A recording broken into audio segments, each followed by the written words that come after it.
is and should be a touchdown. Here we go. Bryson Barnes has got his back behind him. It is Jaquindon Jackson. Here's the snap. Bryson Barnes looking deep. He's got a man. It's caught! He's gone! Touchdown early!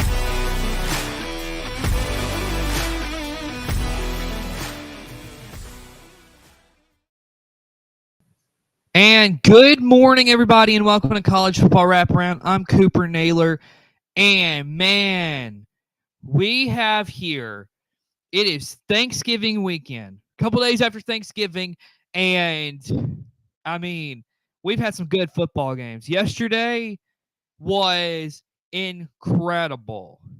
So we're going to get into that. We're going to also preview today's games, and like I said before, this has just been an incredible Thanksgiving week. And it really just culminates what has been a crazy season this year. You only have one undefeated team. I believe I'm correct with that. One undefeated team in college football this year. So this is a crazy season. Also, I do apologize. I did not broadcast the game yesterday, and we're going to schedule it after the stream is done. We're doing Alabama-Auburn today. We are doing the Iron Bowl here on the channel. Third straight year. And folks, I mean, our studios, we're here in Alabama. So it would feel wrong not to do the Iron Bowl. It doesn't matter what the records would be. Just throw that out the window. The Iron Bowl always brings something crazy. And so we're going to get into that a little bit later today here in the show, this 30-minute show. But like I said before, this is going to be a crazy day of football. So buckle up. Let's get into all this that we have to deal with. Let's start out by talking about another a game with an SEC team, Georgia. The title, like the slide I have here at the bottom, doesn't really do justice to Georgia Tech. But I mean, I have here Georgia survives an 8 overtime thriller, and they beat Georgia Tech 44-42. Now, like I said before, this does not truly do justice to Georgia Tech because they were up 17-0 at halftime. The fact that Georgia came back and put up 44 points in the second half in overtime is crazy to think about. But Georgia Tech, let's start out by them, okay? They clearly came in with a great game plan, and I'll say this. Georgia Tech is not a team to sleep on next year because Brent Key, I love what he's doing here, doing with the Yellow Jackets. I believe he played for Georgia Tech. He loves Georgia Tech, and I think he's brought just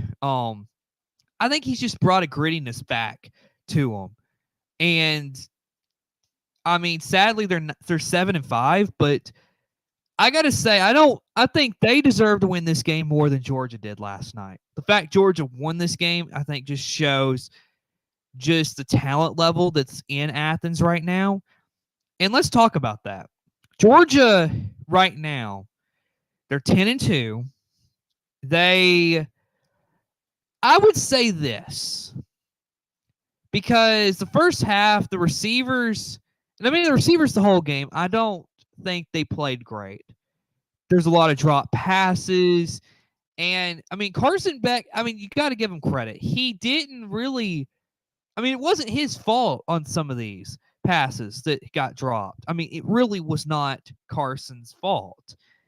The receivers really did not help him out last night. The fact Georgia won this game, like I said before, it just shows Georgia found a way to win.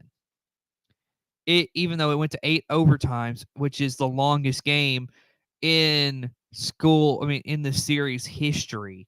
So, Georgia, let me say this, because I think there is a real discussion to be made.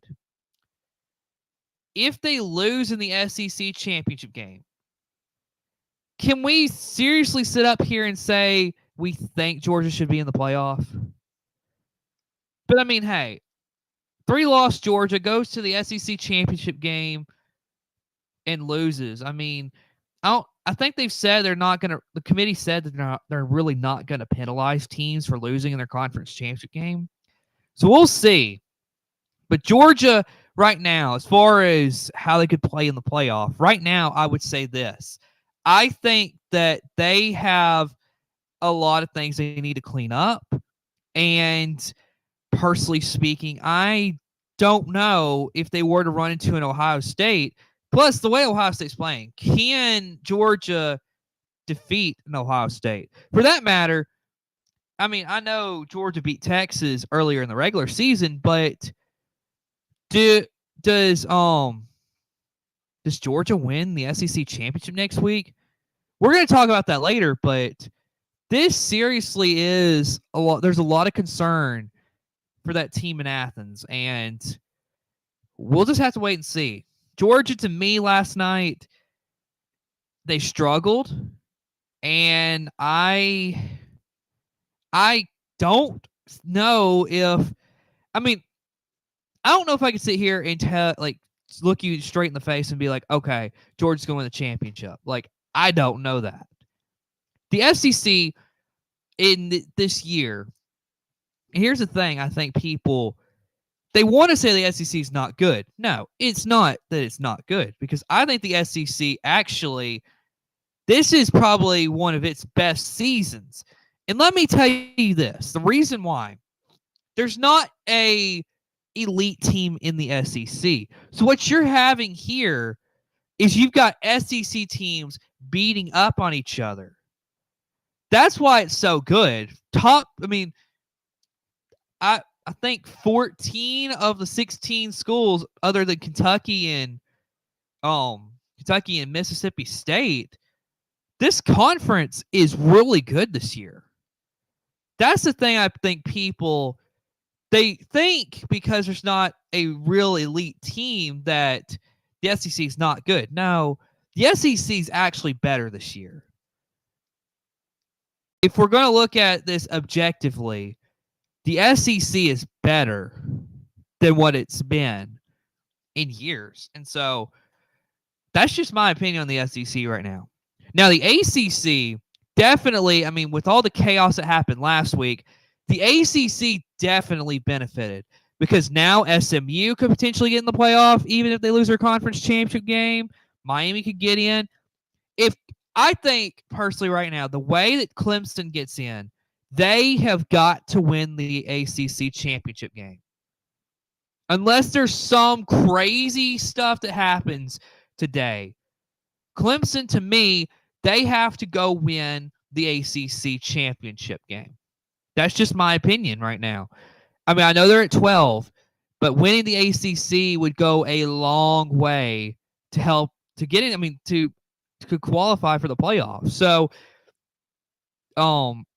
there's just a lot to be told about this playoff right now. But again, Georgia survives 8 overtime thriller. And like I said, doesn't really do justice because it was more of a comeback and then they win in overtime. So let's turn our attention now to Iowa and Nebraska. What was a really interesting game. And again, a very defensive football game last night. And ends up same score as last year. I'm going to pull up some stats here for you. Really interesting football game. Nebraska, they had 334 total yards to Iowa's 164. I mean, passing, Nebraska had 190, Iowa 115. Nebraska, 144 on the ground to 49 of Iowa. Offensively, Nebraska was the much more superior team. They ran 76 plays last night to 41 of Iowa. Time possession. Nebraska nearly had it 20 more minutes than Iowa.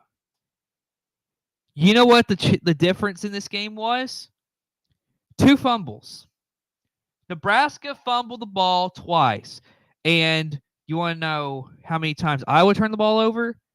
None. That is what changed this ball game. Dylan Raiola last night, he was 22 of 32, 190 yards. I mean, not a bad game from Raiola. On the ground, Johnson had 18 for 71. Dowdle, 13 for 50. So, I mean, you look at this.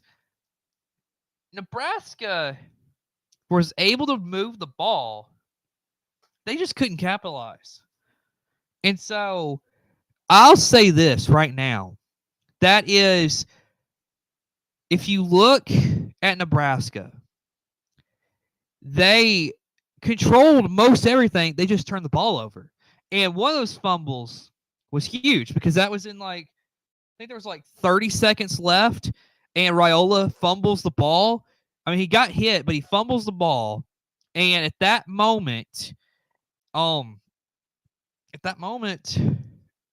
Iowa would have the ball. They control the rest of the clock, and then goes kick field goal, win the game.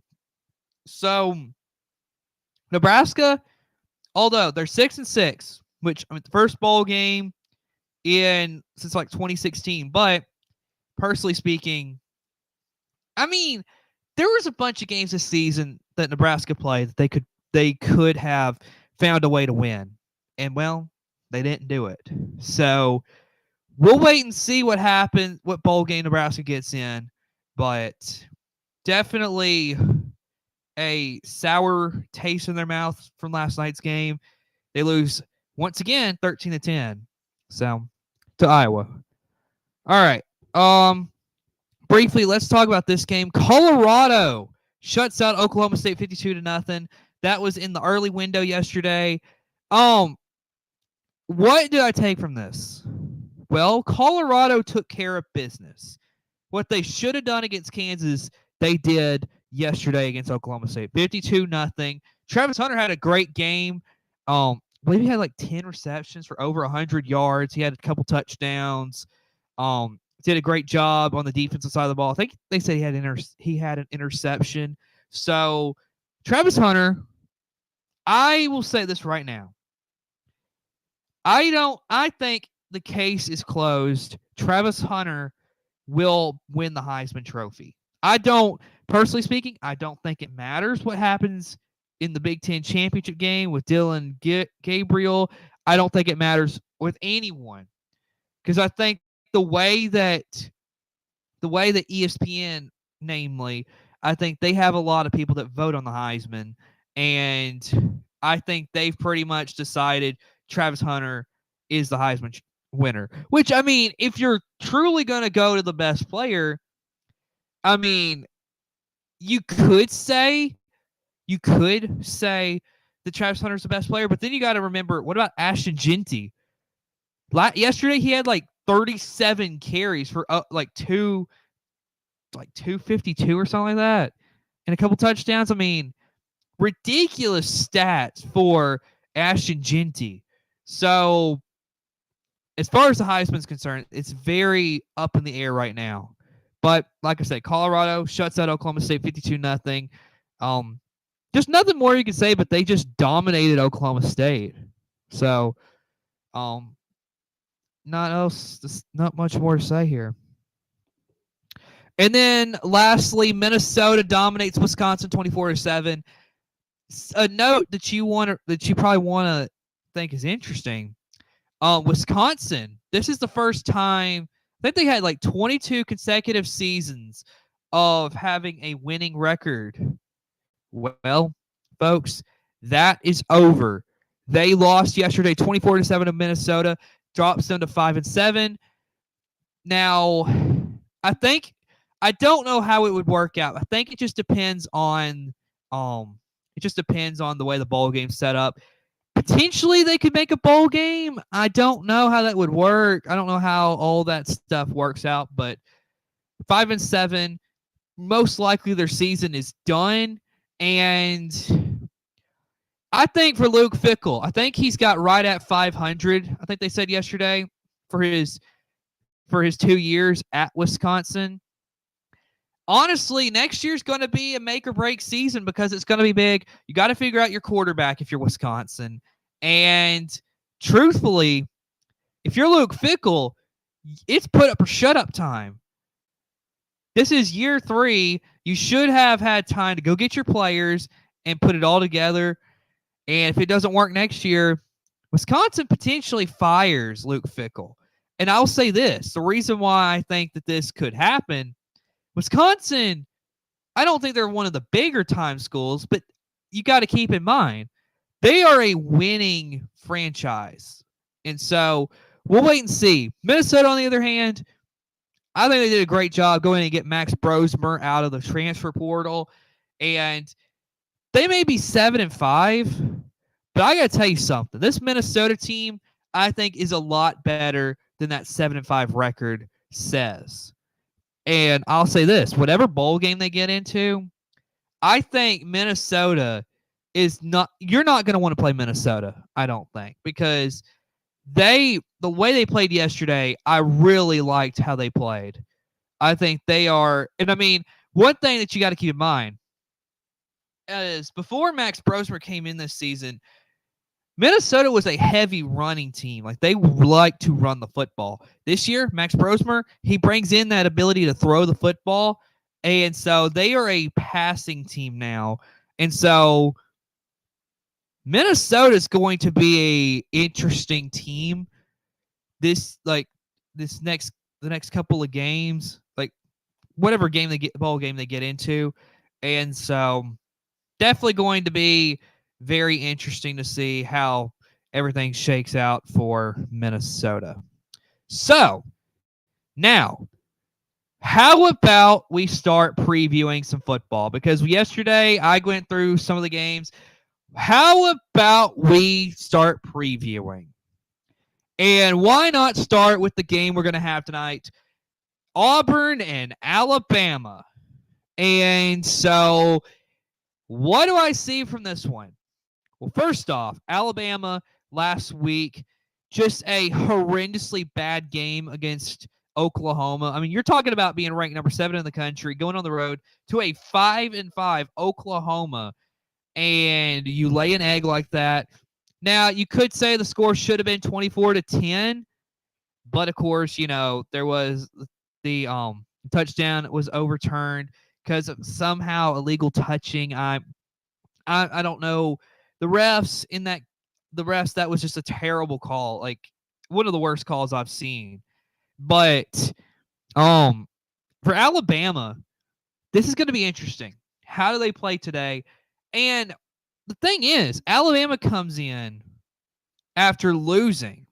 Auburn comes in after a high, like, they won in 4 overtimes against Texas A&M 43-41. So the question becomes this. What is going to prevail? Is Auburn going to come in with lots of momentum saying, hey, we actually, for the first time in a few years, this Iron Bowl is going to be evenly matched potentially? Because, I mean, I got to be honest. This Auburn team, if they had played this way all season, I mean, they could really be very interesting here. And so, I mean, they could have been better than 5-6. Now, on the other hand, all right, I'm getting some text messages real quick. All right, folks, I'm going to try to wrap this up super quickly, but this game, I think it's going to be very close. I think that like I said, very close. But I'll pick the game. I'm going to go ahead and start picking the games.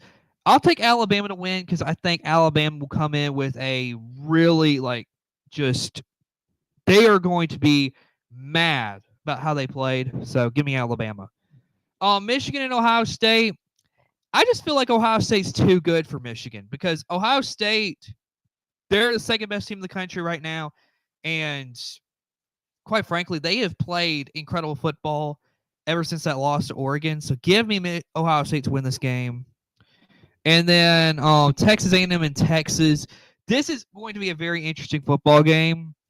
But I feel like Texas will get the win on the road because I feel like last week proved A&M. I just doubt their ability to beat Texas. So I think Texas wins this ball game. Well, folks, we're gonna have Alabama Auburn later today, and so we'll see you then. Good night, everybody.